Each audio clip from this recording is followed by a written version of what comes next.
We always start with the Linux admin workshop. This one right here is the foundation. Linux admin workshop is the foundation for any other workshop that you will see here. If you're new to tech or even just new to Linux, let's click on the Linux admin. If you're new to tech or even just new to Linux, this is where it all begins. Most companies deploy their applications on Linux operating systems.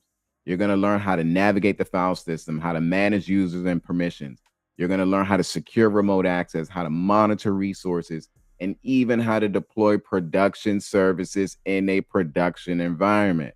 This workshop, the Linux admin workshop, is going to set you up for roles such as system administrators, Linux admins, help desk analysts, IT support specialists, information security roles, and even SOC roles.